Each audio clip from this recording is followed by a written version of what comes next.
어느 부모님이 자기 아들을 놓고 서원 기도를 했다고 가정해 봅시다. 이 아들을 신학교에 보내어 주의 종으로 목사로 하나님께 드리겠습니다. 이렇게 기도를 했다고 합시다. 그렇다면 이 아들은 자라나서 꼭 신학교에 가야 합니까? 반드시 목회자가 되어야 합니까? 만약 신학교에 안 가고 다른 직업을 갖게 되면 갑자기 사업이 망하거나 다리가 부러져서 결국 신학교로 돌아가야 하는 것입니까? 한 어머니가 자기 딸을 목회자 3호로 서원 기도했다는 사연을 제가 읽어본 적이 있습니다.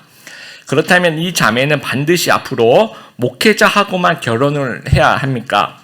아니면 무슨 큰일이 나는 것입니까?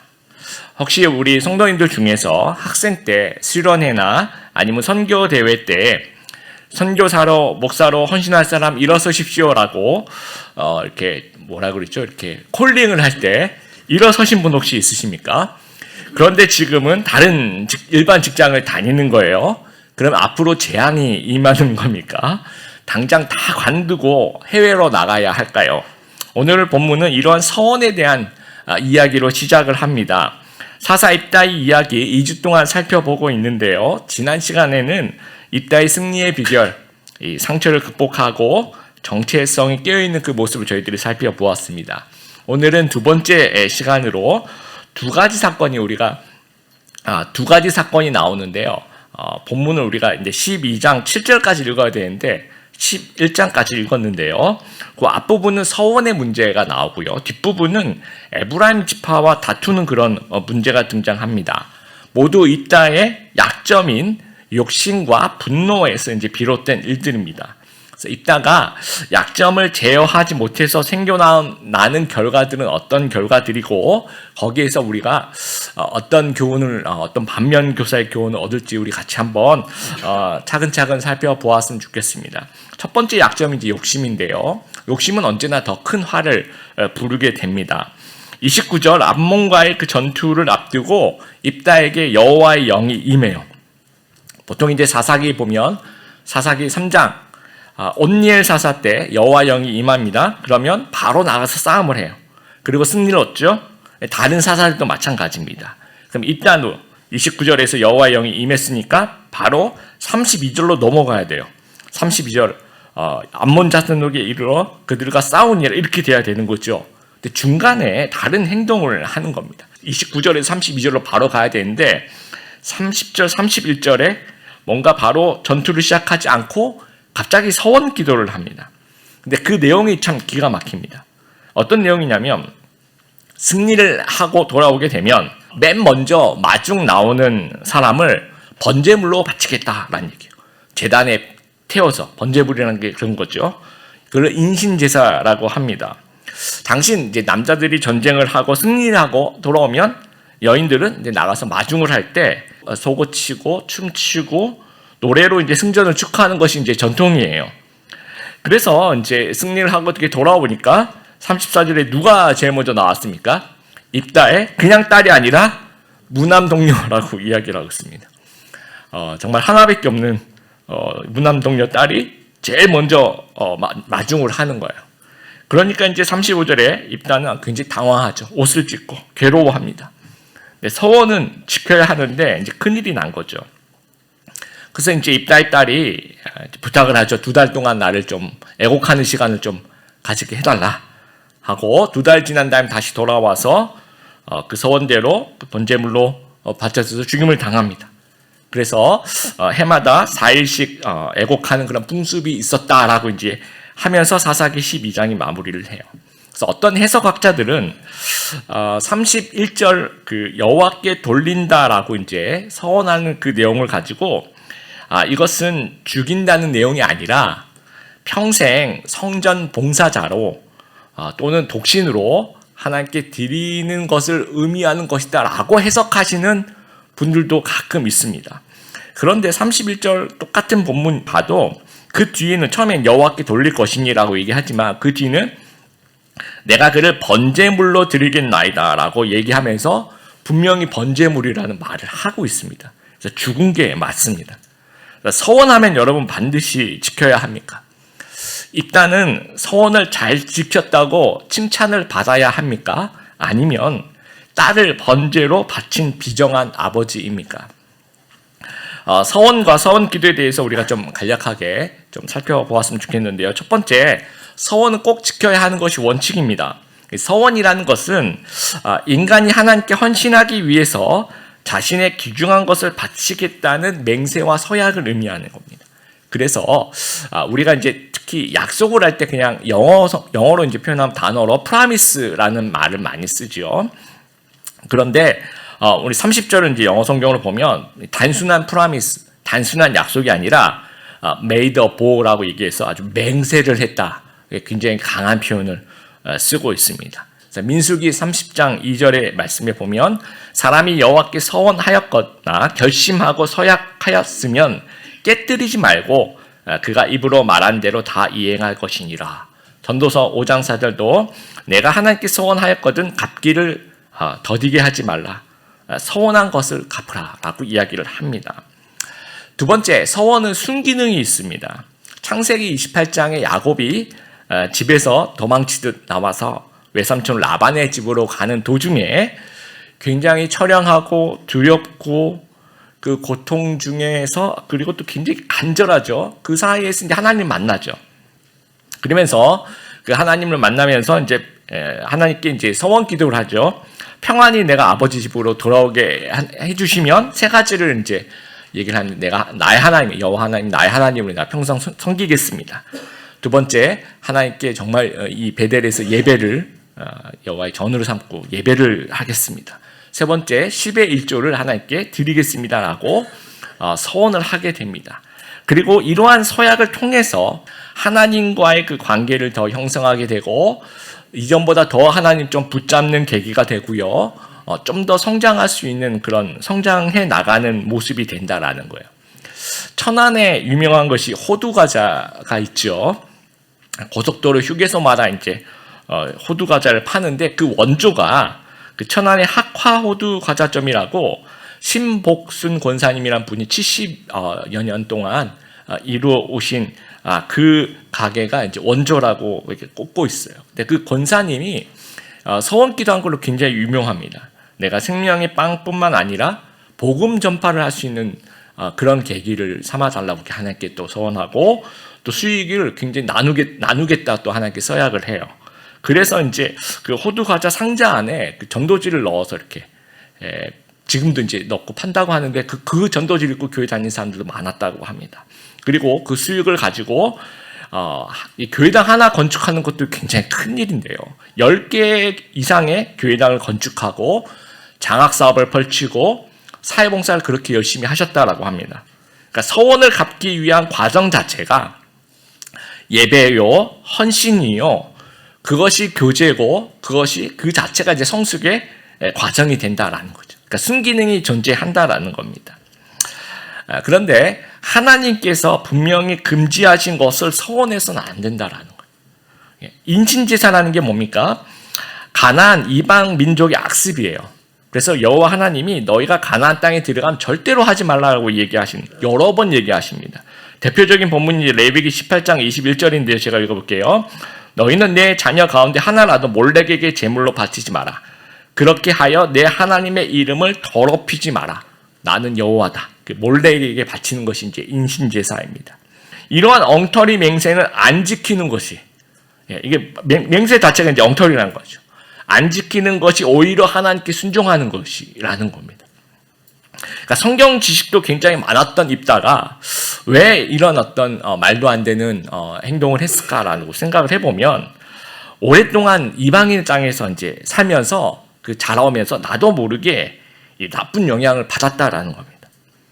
보고 들은 것은 알게 모르게 영향을 받게 됩니다. 그래서 오늘 내가 접하고 있는 거, 여러분이 요즘에 많이 접하고 있는 거, 그것이 여러분의 신앙을 결정하게 되는 겁니다. 그래서 여러분 육체적인 태교도 있지만 영적인 태교 같은 마음 생각해 보세요. 좋은 것만 보고 좋은 것만 듣고 우리 영적인 태교를 그렇게 해야 된다라는 거죠. 그렇지 않은 것은 접하지 않는 그런 것들을 이렇게 우리가 가려내서 좀 버릴 건 버리고 받아들일 건 받아들일 수 있는 저희들이 되었으면 좋겠습니다. 네 번째, 서원은 조정할 수가 있습니다. 레위기 27장에 보면 인신제사를 금지하는데 또 우리가 또 사람을 또 하나님께 드리고 싶은 마음을 있을 때가 있죠. 그럴 때는 속전제도라는 것을 얘기해요. 그래서 이제 돈으로 드릴 수가 정해진 그 레위기 27장 앞부분부터 1절부터 7절까지 어떤 사람은 얼마, 어떤 사람은 얼마 이렇게 딱 정해줍니다. 그런데 레위기 27장 8절에 제가 읽어볼게요. 그러나 너무 가난해서 값을 치를 수 없는 사람은 제사장에게 데리고 가거라. 제사장은 그 사람이 낼 수 있는 값을 정해 주어라 라고 조정을 하게 만듭니다. 이를테면 20세에서 60세까지 남자가 거기 레위기 27장에 은 50세겔을 내라고 얘기를 합니다. 오늘날 이게 얼마인지는 알 수 없지만 대략 한 50만 원 정도 되지 않을까 생각하는데요. 너무 가난해서 그 헌금 50만 원을 낼 수 없는 사람은 이제 제사장에 가는 거죠. 그래서 이러이러해서 제가 50만 원 정말 내고 싶은데 지금은 없어서 어떻게 이제 그 얘기를 하면 제사장이 그 얘기를 듣고 조정을 해주는 거죠. 그래서 뭐 얼마 내라 그러면 알겠습니다 하고 서로 이제 그런 부분에서 변경이 가능하다라는 거예요. 그러면 서원은 조정할 수 있는 가능성이 있다라는 겁니다. 사무엘상 14장 보면 사울 왕이 이제 블레셋과 전투를 하면서 블레셋 이렇게 승기를 잡아요. 사울 왕이. 그래서 이제 막 추격을 하는데 사람들이 막 추격을 하는데 중간에 서서 밥 먹고 그러면 추격을 못 할까봐 말도 안 되는 맹세를 합니다. 아무도 음식을 먹지 않도록. 음식을 먹는 사람은 저주를 내릴 것이다 라는 맹세를 또 하게 돼요. 그때 누가 음식을 먹어요? 요나단이 이제 꿀을 찍어 먹으면서 맛있네 하면서 이제 힘을 얻고 더 열심히 싸우게 됩니다. 그런데 나중에 이제 보니까 요나단이 이제 그런 일을 한 거예요. 그 사실을 알게 된 사울 왕이 할 수 없다. 요나단을 죽여야 되겠다. 지금 상황하고 되게 비슷한 거예요. 입다의 상황하고. 그때 누가 말립니까? 군인들이 말려요. 군인들이 왕이시여. 지금 요나단 때문에 우리가 이 전쟁에서 이긴 거라고. 절대로 그러시면 안 됩니다 하면서 말리면서 넘어갑니다. 그리고 하나님도 그 뒤에 뭐라는 언급이 없어요. 그러니까 하나님도 이 부분은 이해하시고 넘어가시는 부분인 거죠. 사사시대는요. 하나님의 말씀이 부재하는 시대입니다. 제사장 역할도 없고 선지자 역할도 거의 없고. 그럼 그럼 주위에 이제 입다가 그런 서원을 했을 때 그런 일이 발생했을 때 주위에 말리는 사람이 있어야 되는 거죠. 정말 그 영적인 지도자가 와서 왕이 아니죠. 사사시여. 지금 이런 것은 하지 않아도 괜찮습니다. 이건 하나님 금지하신 거기 때문에 우리가 다시 기도를 합시다 하면서 그 영적으로 지도해 줘야 되는데 그런 지도가 없는 거, 공동체가 없는 겁니다. 지금 이 사사는 영적인 공동체가 없는 그런 시대입니다. 그리고 하나님께서도 가끔 뜻을 돌이키십니다. 사사기 10장 13절에 이렇게 하나님이 얘기하세요. 내가 다시는 너희를 구원하지 아니하리라. 이스라엘 백성에게. 내가 다시는 너희를 구원하지 아니하시라.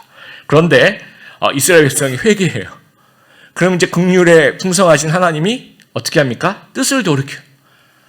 그 자비가 풍성해서 뜻을 돌이켜서 세운 사사가 있다예요. 그렇게 해서 이제 이런 구원이 일어나는 겁니다.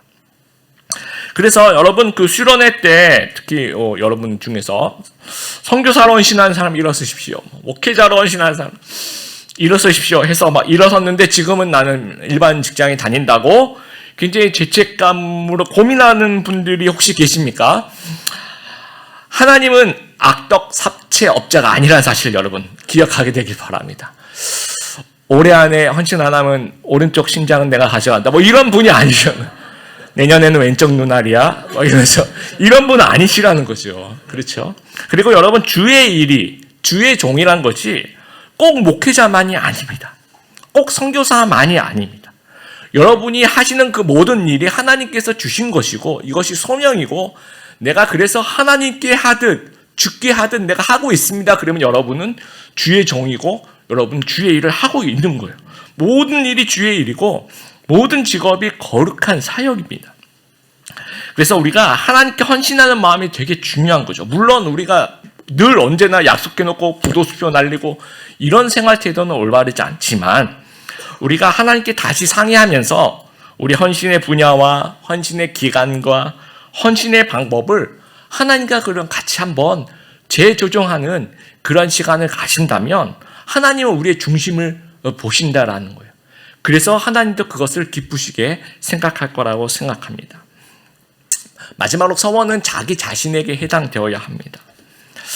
한 신학교 교수님이 이제 개강 첫 수업에 이제 신학생들이 이렇게 앉아 있겠죠. 이렇게 얘기하고 시작하시는데, 언제나 첫 수업 시간에는 여러분들 중에, 그러니까 신학생들이죠. 여러분들 중에서 부모 서원 때문에 여기 오신 학생들이 있으시죠? 손 들어보세요.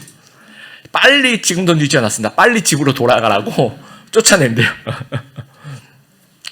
부모님이 자녀에게 하는 서원은요, 그 자녀에겐 효력이 없다라고 보셔야 됩니다. 왜냐하면 제가 상상을 한번 해봐요. 제가 이 자리에서 갑자기 서원 기도를 하는 거예요. 하나님, 제가 주님을 더 잘 섬기려는 그런 마음을 가지고 우리 집사님 중에서 A 집사님, 이 중에서 누구는 신학교를 보내고, 누구는 제가 아프리카 선교사를 보내고, 누구는 저기 미얀마 지금 전쟁이 한참 일어나고 있는 그쪽으로, 그 사지로 마구잡이로 보내겠습니다, 하나님 하고 서원 기도를 했다고 칩시다. 그러면 여러분, 이게 말이 됩니까? 말이 안 되죠. 왜냐하면 제가 그런 권한이 없습니다. 왜냐하면 다른 사람이잖아요. 그렇죠? 제가 가는 게 아니잖아요. 그러니까 내 서원은 내가 지켜야 되는 거지, 내가 서원한데 얘가 가게 해주세요 라고 하는 것은, 구약에 보면 하나님께서 연자죄를 금지시켜요. 뭐냐면, 연자죄가 뭔지 알죠? 부모가 어떤 죄를 지었어요. 그럼 자녀까지 같이 죽이거나 그러지 말라고 합니다. 그 부모가 지은 죄는 그 부모에게서 끝나고 자녀하고는 상관이 없다는 얘기예요. 그러면 부모와 자녀의 그 서로 독립적인 존재라는 것을 인정하고 있는 것입니다. 그러니까 자식은 부모의 소유물이 아니라는 거죠. 그래서 서원은 철저하게 나에게 적용되어야 한다라는 겁니다. 그래서 자녀에게 목회자를 시키고 싶으면 여러분이 직접 목회자를 하시기를 권합니다. 자녀가 선교사로 나가기를 여러분이 정말 원하신다면 그러지 마시고 여러분이 직접 나가시는 것을 한번 고려해 보시기를 권합니다. 그런데 이제 이렇게 생각할 수 있겠죠. 목사님, 그러면 사무엘상의 한나의 서원 기도를 어떻게 이해할 수 있겠습니까? 한나가 기도하죠. 하나님, 아들을 주시면 정말 이 아들을 나시린으로 바치겠습니다 라고 이제 삭도를 머리에 대지 않고 그 나시린을 바치겠습니다 하는 기도를 해요.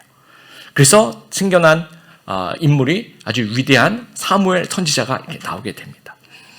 그런데 여러분, 나중에 하나님께서 한나를 부르시지 않고 사무엘을 부르십니다. 한나를 콜링하는 것이 아니고 사무엘아 사무엘아 하면서 사무엘에게 다가가서 사무엘을 콜링을 하십니다. 거기에 사무엘이 응답을 하는 거예요. 이제 결국 이 문제는 사무엘과 하나님의 1대1의 관계 속에서 하나님의 종으로 부르시는 사건이 그 개인에게 있는 거라는 거죠. 그래서 우리 부모님이 하신 서원은 어디까지나 참고사항입니다. 결국 하나님이 나를 개인적으로 부르셔야 하는 부분인 거죠. 하나님이 그 기도를 듣고 그 하나님이 주권적으로, 이건 하나님을 움직이는 것이 아니고 하나님이 결정하셔야 되는 그 부분이라는 거예요. 그래서 청년들 중에서 목사님, 혹시 하나님이 나를 갑자기 아프리카 선교사로 부르실까 정말 너무 걱정돼요 라고 얘기하는 청년이 가끔 있습니다. 그래서 제가 언제나 그렇게 얘기해요. 걱정하지 마라. 하나님 보는 눈이 있다. 하나님도 아무나 그렇게 막 보내시는 그런 분은 아니다. 넌 걱정 안 해도 된다. 그렇게 얘기를 합니다. 그래서 여러분, 부모님이 아무리 자기 자녀를 이렇게 막 보내고 싶어도 하나님이 보시면서, 그 결정은 누가 합니까? 하나님이 하시는 거죠. 하나님 보실 때 하나님이 이제 사무엘을 보시면서 하나님이 이 사무엘은 내가 불러야 되겠다 생각을 하셨던 것 같아요. 그래서 사무엘이 가서 부릅니다. 근데 만약에 사무엘이 누구십니까? 하나님 저 부르시지 마세요. 저 3년 동안 부르시지 마세요. 저 바빠요. 그러면 아마 쓰임 받지 못했을 겁니다. 그러니까 하나님과 그 개인의 관계라는 겁니다. 부모님들 계시는데 자녀들에게 서원 기도를 하고 싶으시다면 서원 기도 말고 중보 기도를 좀 해주시면 좋겠어요. 그리고 축복 기도를 좀 해주시면 좋겠어요. 뭐 이런 식으로 하나님, 우리 자녀가 목회자가 되기를 원하는 마음이 제 마음에 있지만 나의 뜻대로가 아니라 하나님의 뜻대로 해주시고 뭐가 되든지 하나님의 영광을 돌리는 참된 제자가 되어서 하나님께 축복을 많이 받는, 사람들에게 사랑을 많이 받는, 그래서 하나님께 사용받는 그런 귀한 하나님의 종이, 그러니까 모든 사람이 다 하나님의 종이죠, 그렇죠? 그런 하나님의 일꾼이 되게 하여 주시옵소서라고 매일매일 축복하며 기도할 수 있는 우리 성도님들 되었으면 좋겠습니다. 그런데 이따가 이제 서원하는 이유는요, 이게 이미 사사를 세우셨잖아요. 그렇죠? 그래서 성령이 이미 임한 상태인데도 불구하고. 인신지사라는 것은 이교도들이 신을 매수하는 방법이에요. 이런 내가 이 정도까지 하니까 신도 나에게 이 정도 해줘야 돼 라고 하면서 거래를 하는 겁니다. 그러니까 문제는 내 안에 있는 지나친 욕심이 있는 거죠. 지나친 또 불신이기도 하고. 그래서 어떻게든 하나님을 좀 조정하고 싶어하는 그런 마음이라는 거예요. 거래. 그래서 하나님이 신뢰가 안 되는 거죠. 그래서 뭔가 크게 좀 베팅을 좀 하면 하나님이 좀 움직이지 않을까 생각을 하는 겁니다. 지극히 인간적인 마음이에요. 이미 여호와의 영이 임했어요. 승리가 보장됐습니다. 그런데도 불구하고 욕심이 제어가 안 되는 겁니다. 그래서 예수님이 마태복음 5장에 도무지 맹세하지 말라라고 이야기를 하고 있어요. 너희는 도저히 하늘로도 말고 땅로도 말고 맹세하지 말라. 전도서 5장 5절 서원하고 갚지 아니하는 것보다 서원하지 아니하는 것이 더 나으니. 그래서 하나님께 서원하려는 그런 마음보다는 순종하려고 좀 애쓰는 저희들이 되었으면 좋겠어요. 제가 몇 주 전에 그 더 시스템이라는 그 책을 좀 인용하면서 거기에서 이제 목표를 세우지 말고 시스템을 구축하라고 이제 그 말씀 드린 적 있죠. 마찬가지 그런 것과 비슷합니다. 서원을 이제 하려고 하지 말고 순종을 생활하려고, 순종을 그 시스템화 하려고 노력하는 저희들이 되었으면 좋겠습니다. 이 약점 두 번째가 분노인데요. 기분이 태도가 되어서는 안 된다라는 거예요. 12장 1절로 넘어가면 전쟁 후에 이제 에브라임 지파가 찾아옵니다. 그리고 시비를 걸어요. 근데 에브라임 지파는 이 습관성 시비를 걸어요. 근데 에브라임 지파의 역사를 보면요, 야곱이 축복하면서 그 아들 요셉의 그 손자들이죠. 장남 므낫세가 있고 차남 에브라임이 있는데, 장남을 손을 장남 위에 오른손을 이렇게 얹지 않고 엇갈려서 그렇죠. 오른손을 에브라임의 머리에, 왼손을 므낫세 머리에 올립니다. 그래서 요셉이 아버님이 이거 손이 잘못됐습니다. 그랬더니 아니다, 하나님이 이렇게 하길 원하신다 하면서 에브라임에게 장자의 축복을 하게 됩니다. 그리고 신명기 33장 17절 보면 모세가 축복하면서도 이렇게 얘기해요. 에브라임은 만만히요, 므낫세는 천천히요. 이렇게 축복을 합니다. 그러니까 얼마나 프라이드가 있겠습니까? 에브라임 지파가. 주도권. 그래서 언제나 내가 1등 해야 돼. 그런데 이제 보니까 이번 전투에서는 자기 지파가 이렇게 언제나 1등도 아니고 주도권을 쥐는 것도 아니라는 거죠. 거기에 이제 시기가 나고 질투가 나니까 시비를 거는 겁니다. 이게 이제 반복되는 거예요. 지난번 기드원도 전투 끝나고 난 다음에 에브라임 지파가 와서 이제 시비를 걸었죠. 이번에도 마찬가지. 왜 우리를 안 불렀어? 그리고 만약에 화가 났더라도, 자, 그래, 이번엔 넘어가겠다. 다음에 우리 꼭 불러줘, 알았지? 그리고 그냥 가면 되는 거예요. 그렇게 끝나면 되는데, 이 에브라임 지파가 이 나쁜 기분이 나쁜 태도로 그대로 표현되면서 저 발작 버튼을 누른 겁니다. 누르면서 이제 12장 1절에 우리가 반드시 너와 내 집을 불사르리라 하니, 이렇게 얘기를 해요. 거기다가 이미 이제 그 얘기를 듣는 사람은 굉장히 화가 나겠죠. 근데 4절에 뭐라고 얘기하냐면요, 이 에브라임의 말이 너희 길르앗 사람은 본래 에브라임에서 도망한 자로서 에브라임과 므낫세 중에 있다 하였습니다. 원래 너희 길르앗 백성들은 에브라임 지파와 므낫세 지파 중에 도망 나와서 쫓겨나서 이렇게 이런 얘기를 하고 있는 거예요. 그러니까 두 번 이걸 이제 본인도 발작 버튼 누리죠, 그렇죠? 그러니까 듣는 사람도 한 번 화났는데 또 한 번 이제 뭔가 이렇게 훅 들어오니까 또 한 번 이제 이 마음이 확 올라오는 거예요. 그리고 이 입다는 방금 딸을 불태운 그 마음에 상처가 있잖아요. 거기다가 너희 집을 불태워버리겠다, 또 거기다 그 얘기를 하는 겁니다. 그래서 이 상한 감정이 또 기분이 태도가 되는 거예요. 그래서 내전이 붙어요. 이 에브라임 지파와 길르앗 사람들하고 이제 전투를 하는데 입다가 싸움을 잘하죠. 무조건 이제 이기죠. 그래서 5절에 이제 요단강 나루토를 장악하면서 에브라임 지파 사람들이 이제 도망가는 그 길목을 찾아내서, 근데 이제 이스라엘 사람들이 다 똑같이 생기고 언어도 동일하고 하니까 누가 에브라임 사람인지 모르고 에브라임 사람인지 밝혀지면 이제 죽이려고 하는 거죠. 그래서 이제 처음에 뭐라고 얘기하냐면 너 에브라임 사람이니 지금 도망가고 있냐 물어봐요. 근데 그게 아까 길르앗은 에브라임과 므낫세에서 도망친 자들이다라고 얘기를 했잖아요. 근데 이번에는 이제 너 에브라임 지파지, 너 지금 도망치는 자지, 똑같이 이제 갚아주고 있는 거예요. 그러면서 6절에 이제 에브라임 사람들의 특이한 사투리가 있습니다. 만약에 이제 에브라임 사람들이 경상도 사람이라고 가정해 보세요. 그러면 이들이 발음 못하는 것들을 가지고 구별하는 거예요. 쌀 해봐. 아마 그랬을 거예요. 딱 그냥 쌀 해봐. 그러면 살. 그러면 바로 이제 죽임을 당하는 거죠. 근데 요즘에 경상도에 오신 분, 저도 이제 경상도 1.5세 쌀 발음 굉장히 연습을 많이 했습니다. 쌍시옷 발음은 좀 불편해도 합니다. 근데 이제 이거 한번 물어보세요. 오늘 서울 가서 물어보세요. 이렇게 질문해 봅니다. 일요일 다음에 무슨 요일? 그러면 월요일. 그럼 죽임을 당하게 되는 거죠.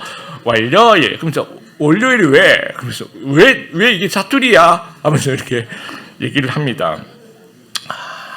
그래서 이제 그 발음이 쉬볼렛이라고 이제 옥수수라는 뜻, 곡식이라는 뜻, 뭐 흐르는 시내 물이라는 그런 뜻을 가진 쉬볼렛이라는 발음을 이제 에브라임 사람이 깊이 있는 그 발음 못 하나 봐요. 그래서 쉬볼렛 이렇게 발음하면 그 자리에서 사람을 에브라임 민족을 죽였는데 42,000명을 죽였다라고. 42,000명 이게 어마어마한. 여러분 지금 사사기 12장 우리가 보고 있는데 사사기 20장 가면 베냐민 지파와 이제 나머지 지파랑 이제 또 내전을 해요. 그래서 베냐민 지파가 거의 몰살을 하는데 그때 죽은 베냐민 지파의 군인이 25,000명. 그러면서 이제 지파 자체가 이제 거의 몰살을 당해요. 그렇다면 25,000명 사망해서 몰살 당하면 지금 42,000명이면 이거는 정말 한 지파의 몰살 위기입니다.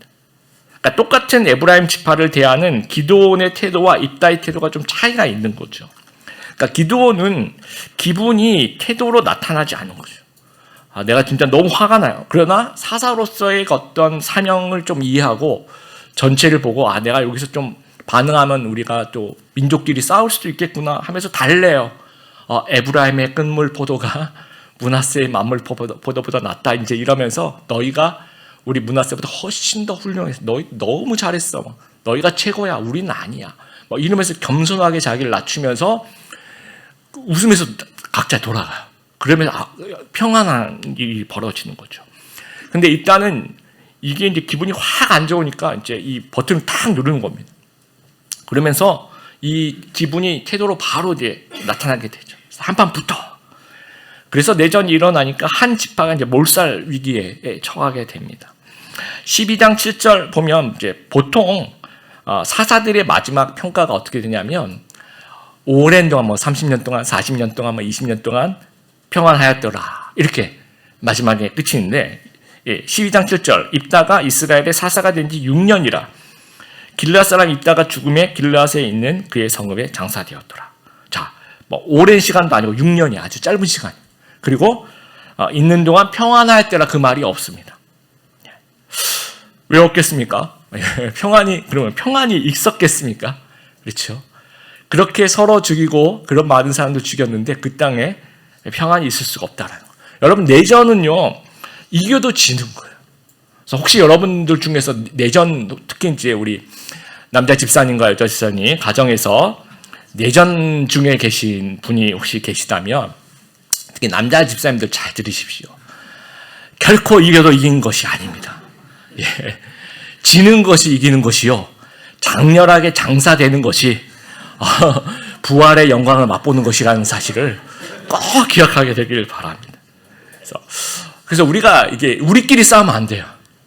우리 교회도 마찬가지고 가정도 마찬가지고 무슨 단체도 마찬가지고 우리끼리 싸우면 안 돼요. 우린 누구랑 싸워야 됩니까? 우리 죄와 싸워야 되고 또 누구랑 싸워야 돼요? 사탄과 싸우고 이 세상의 그 죄악과 그걸 싸워서 이겨야지 자꾸 옆에 사람 싸워서 이기려고 하면 12장 7절 말씀처럼 없어요. 평안이 없어요. 그런 언급 자체가 없습니다. 그래서 있다가 공동체를 세운 일에 실패하면서 그 뒤가 굉장히 엉망진창이 됩니다. 그 뒤에 지도자 감으로 생각하는 사람이 없어요. 이제 그 뒤로는. 그리고 우상숭배 계속 이어지고요. 더 큰 내전이 계속 이어집니다. 강상중 씨가 쓴 구원의 미술관이라는 책에 빅터 프랭클의 그 글을 인용하면서 인간 행위에 세 가지 가치 있는 모습이 있다라고 하는데요. 첫 번째가 이제 창조. 예술을 비롯해서 무언가 만들어내는 이 창조적인 행위를 우리 인간이 할 수 있다라는 거예요. 두 번째, 체험. 사는 동안 늘 무언가를 체험해 나가는 거죠. 그러면서 배우는 거죠. 이것이 인간이 굉장히 독특한 여러 수준의 체험을 할 수 있는 그러한 수준의 그런 동물이라는 겁니다. 네, 세 번째, 태도. 이거는 무언가 만들어내는 창조와도 다르고 어떤 것을 체험하는 것과도 다르고 바꿀 수 없는 운명에 대하여 어떤 모습을 취할지에 대한 것이라는 거예요. 다시 읽어볼게요. 바꿀 수 없는 운명에 대하여 어떤 모습을 취할지에 대한 것. 이게 태도라는 것인데 태도에서 특히 인간됨의 진정한 가치, 존엄성이 드러난다라는 거예요. 그러니까 우리의 인간됨으로서의 가치 또는 존엄성은 이 태도에서 어떤 태도를 취하냐에 따라서 그것이 보여진다라는 거예요. 기분이 태도가 되지 말자라는 책이 있어요. 그런 제목에. 거기 이제 책을 홍보하는 거기 이렇게 써 있더라고요. 이런 분들은 반드시 읽어야 합니다라고 5가지 한번 여러분 그 해당되는지 한번 들어보세요. 첫 번째, 기분이 태도가 되어 가족에게 화를 낸 적이 있다. 두 번째, 기분대로 행동에 큰 후회를 한 적이 있다. 세 번째, 기분에 휩싸여 혼자 우울감에 빠지곤 한다. 네 번째, 자주 분노를 느끼고 스트레스를 받는다. 다섯 번째, 어른스러운 태도와 습관을 배우고 싶다. 이 중에서 하나라도 해당되시는 분들이 계십니까? 혹시 내 얘기다라고 생각되시는 분들이 계십니까? 내 기분은 내 책임입니다. 기분 관리는 인생 관리입니다. 기분을 다스려야 나를 다스릴 수가 있습니다. 우리의 이제 육체가 하루 종일 이제 나가서 일을 열심히 하고 이러다 보면 많이 흐트러지죠, 그렇죠? 그럼 집에 저녁에 와서 어떻게 합니까? 집에 와서 씻고 옷 갈아입고 재정비하고 그리고 한데 다음 날은 완전히 새로운 모습으로, 완전히 다른 모습으로 이제 나타나는 거죠. 우리의 마음도 마찬가지. 뭔가 흐트러짐이 있어요. 왼쪽 그림처럼 막 흐트러지면 이 흐트러진 가운데서 그냥 그대로 있는 것이 아니라 뭔가를 거쳐야 되는 거죠. 그것이 이제 생각의 프로세스일 수도 있고, 마음의 집일 수도 있고, 크리스찬 세계관일 수도 있고요. 그것이 예배일 수 있고, 그것이 기도일 수 있고, 그것이 묵상일 수 있고, 그것이 경건의 시간일 수도 있고, 어떤 크리스찬적인 고민일 수도 있고, 그런 어떤 생각의 프로세스를 거쳐서 어느 정도 정비가 되고 난 후에 소화된 표현들이 정제된 표현이 나와야 된다라는 거예요. 그러니까 이따 같은 상황일 때 우리가 이따와 같은 그런 좀 상황이 될 수 있잖아요. 그럴 때 이 왼쪽 같은 그런 흐트러진 그런 그림의 모습 그대로의 모습이 나타나는 것이 아니라 정말 잘 정돈된 뭔가 이렇게 중간에 뭔가 하나 거치는 거죠. 그래서 잘 정돈된 오른쪽 그림과 같은 그런 마음으로 표현이 되어야 되는데 우리가 살면서 이제 경험들이 있죠. 내 마음대로 막 좀 올라오는 대로 표현을 해본 기억이 있죠. 근데 그 후의 결과는 어떻습니까? 대체로 후회합니다. 그렇죠? 내가 그때 좀 더 참을 걸. 또 그때 좀 참았던 분들은 당시에는 내가 참고 있는 것이 너무 좀 답답할 수 있는데요. 시간이 지나간 날 다시 한번 생각해 보면 그때 참길 참 잘했구나 하는 생각이 들 수 있다라는 거예요. 그래서 분노를 우리가 좀 조절하고 상한 감정이 그대로 나를 망치게 놔두지 않는 그런 우리 성도님들 되었으면 좋겠습니다. 말씀을 좀 마무리합니다. 입다가 잘못된 서원을 하는 그 시점 있죠. 그 시점은 여호와의 영이 임한 후예요. 잘 생각해 보세요. 여호와의 영이 임한 후에 그래도 입다가 잘못된 서원을 했다라는 거예요.